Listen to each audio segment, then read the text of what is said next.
The Elgato Key Light Mini has a maximum brightness of 800 lumens. It has an adjustable color temperature from between 2900 to 7000 Kelvin. It houses a 4000 milliamp hour battery, which is stated to last 4 hours at 50% brightness. Personally, I got over 2 hours at full brightness by the time it got to half, and it fully recharged from 0 with the AC adapter in just 1 hour. Alternatively, this can be powered using a USB connection. It's Type C, which goes into the device, and Type A, which will go into your computer or any sort of like a power brick. 2.4 and 5 gigahertz Wi-Fi connectivity allows the Key Light Mini to be controlled through a phone or computer.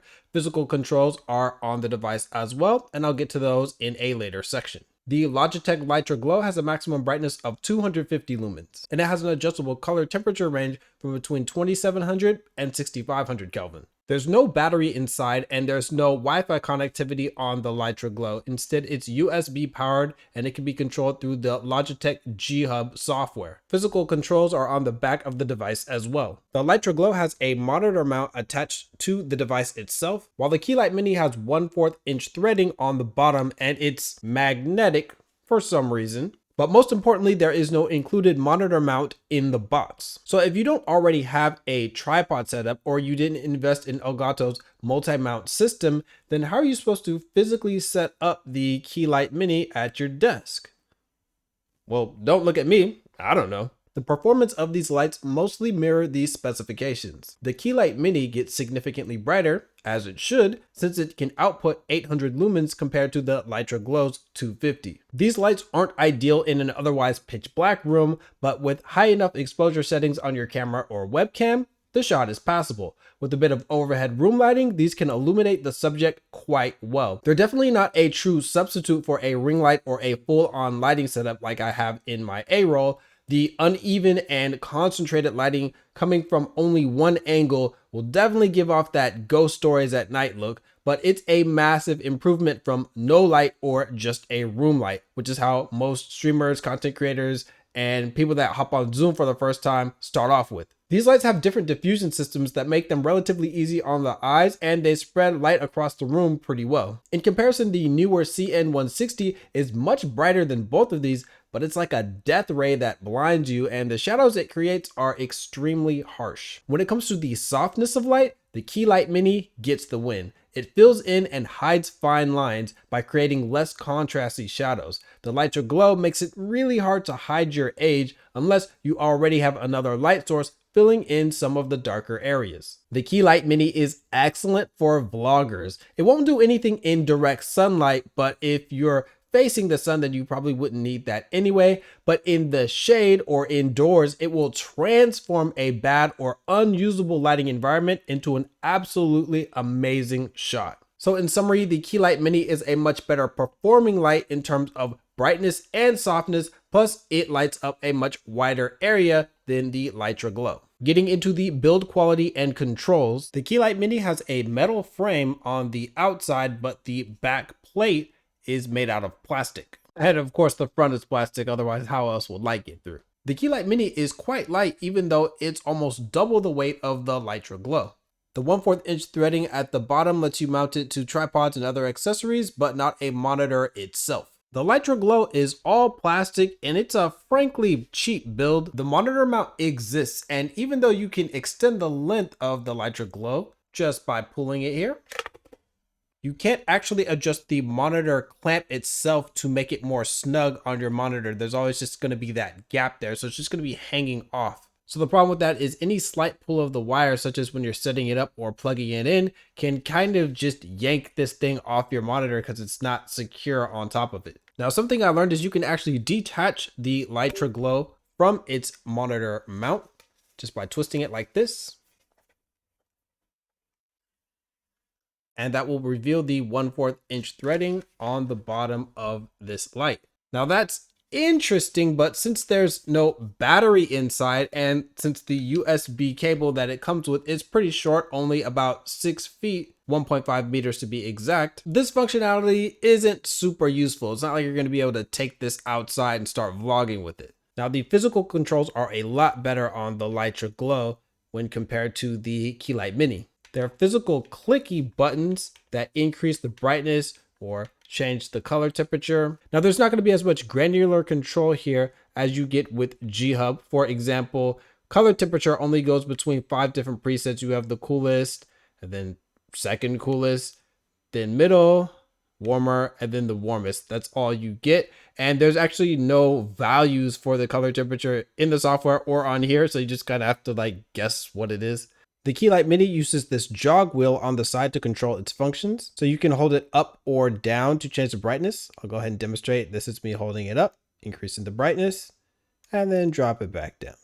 Clicking it in will make it flash, which means it's switching over to the color temperature. So you can swap between altering the color temperature or the brightness. So now if you hold it down, it will change the color temperature, make it cooler, or you can make it warmer.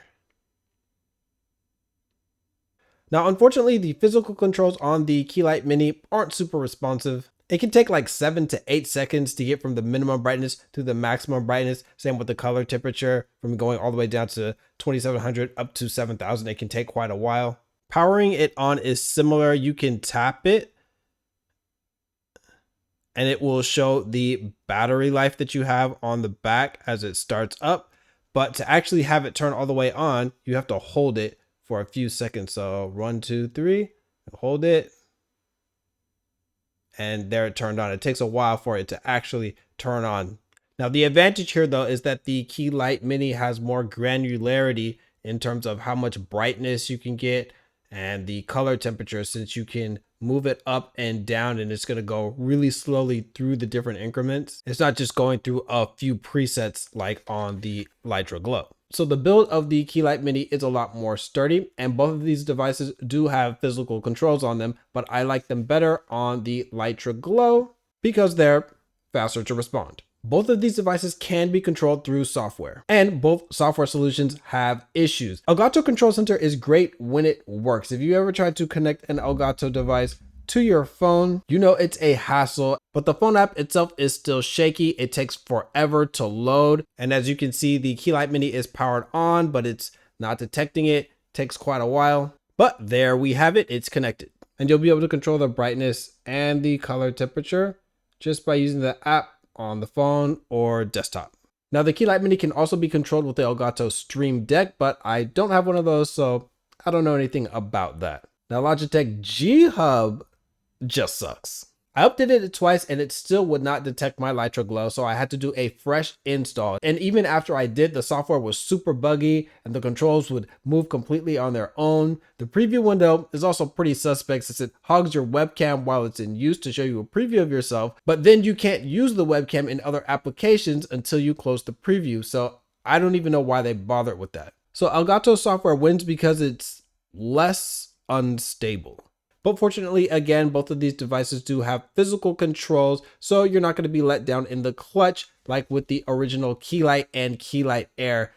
Ah, man, that was a nightmare. Great lights, and I'm using the Keylight right now, but if it disconnects, such a pain to get it working again. And now for my verdict. For use at a desk, I recommend the Logitech Litra Glow. Its light is not as bright or as soft as the Keylight Mini, but it does have a monitor mount so that you can use it on your laptop or your desktop PC monitor. Just put it right on. If you want to do that with the Keylight Mini, you're going to have to buy some more accessories. And I know Elgato has a video where they showed a preview of some of the products that were coming out, like the cold shoe mount and the mini mount. As of this recording, those aren't out yet, but even if they were and you have some other mounting system, the fact that you have to buy something else to use this 1/4 inch threading makes it so the price goes up. So you might as well just get like the Keylight Air and just plop that right on your desk. It's a lot bigger, but at least you can stand it up. And of course, neither of these lights by themselves are going to make your setup look like mine does right now. All the lights that I'm using right now, I've reviewed already, but most of those are pretty expensive. If you're new, just getting into streaming, or you just want something that is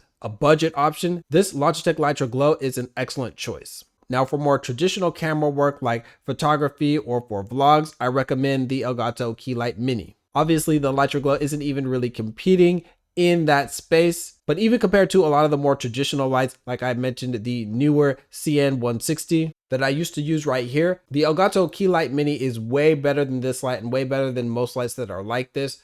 The light is bright, but it's not super harsh because it's very well diffused. Doesn't get quite as bright as this, of course, but it's a very flattering light. And the color temperature adjustments on the fly are super good. And you top all that off with a rechargeable battery. And like I said, mine quick charge from 0 in just an hour. All those things make this a premium choice for shooting vlogs or taking high quality pictures and video on the go.